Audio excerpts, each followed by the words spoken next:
cauliflower yan. Tumatawag na bulaklak.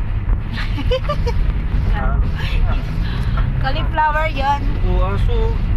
Putang ina, kala ko nasagasaan eh. Karamihan ditong matapang yung mga aso, lagi na sa kalye. Yun. Sagit na eh. Lagi na sa gitna. Yun ang mga napansin ko rito din.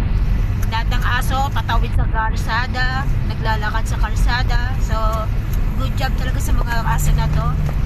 Parang may mga isip na kami yung hari ng kalsada, hindi kayo pwedeng tumawid.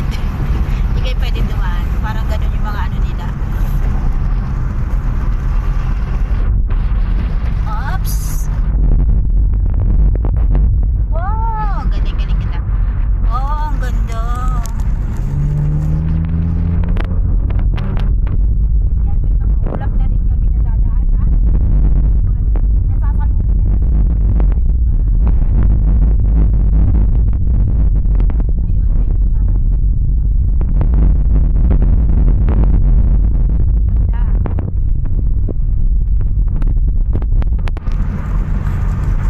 sa lahat ng napuntahan ko, parang ito yung pinaka-the best sa akin.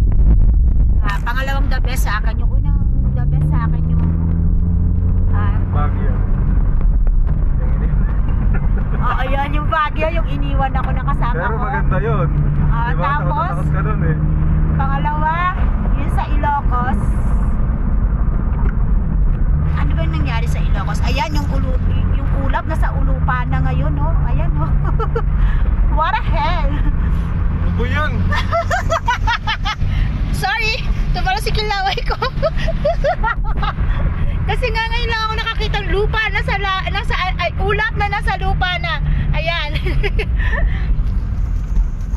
Okay. Na-appreciate ko yung mga tao tumitira dito kasi hindi ko rin talaga ma-imagine yung ano, paano sila nabubuhay dito. Ayan, ang ganda. Tumira ka dito, malalaman. Halos parang wala kang makitang mga pabrika na pinapasukan nila. Parang walang trabaho, no? Oo, wala kang makikitang pinagkakaabalahan nila na mga pagtataniman, supermarket, mall. Kulang sila sa mga ganon. Actually, hindi naman kulang. Siguro, on process siguro. Pero sa kalagitnaan ng mga bundok na to, parang hindi talaga ako hindi ko talaga looking forward na paano sila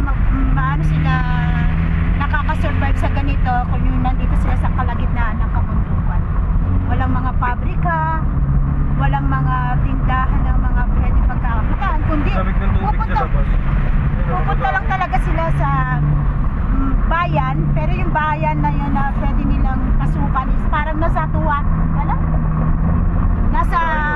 napakalayo, nasa 200 kilometers, ganyan, bago sila makarating doon. Kung nangamamasukan nga sila doon, siguro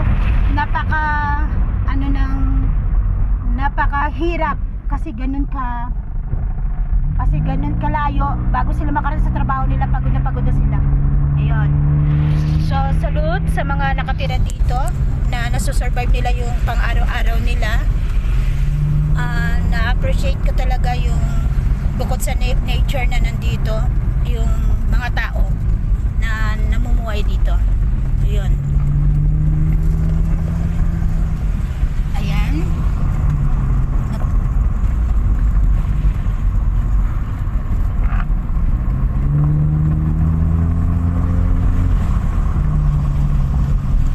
Wow, ayan. Ang pinakamagandang lugar. Oops. Yun. So, ayun, nasa Chocolate Hills kami, pero parang hindi totoo yun.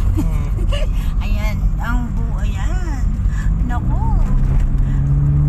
Parang ito na yung heaven. Napaka-relax sa mga tao rito. Yun yung napupuna ko sa kanila. Parang hindi sila nag-iisip ng pagkakahanap buhayan nila. Basta relax. Cool na cool. Ganun dapat, no? Hindi unlike sa Manila, busy masyado yung mga tao doon. Dito, parang wala naman silang pinagkakaabalahan, pero parang buhay na buhay sila. Parang ganun ang nakikita ko rito.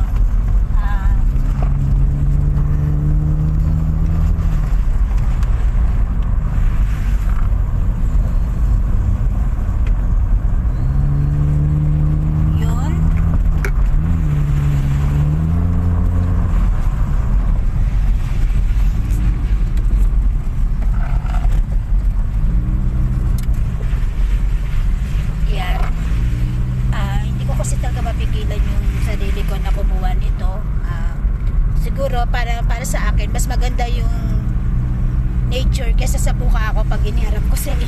Kaya ito yun. Tama. Tama ka dyan, gago ka. Nalaman mo yun? And then naman, no, this is not my discrimination in myself, no. Sinasabi ko lang that talaga namang napakaganda. Pero, okay, saka ko na ipapakita yung ano ko, face ko. Pag Wala ng nature.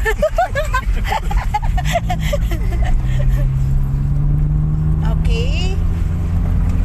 Hindi, mas magandang mysterious ako sa inyo. Para lagi nyo susubaybayan yung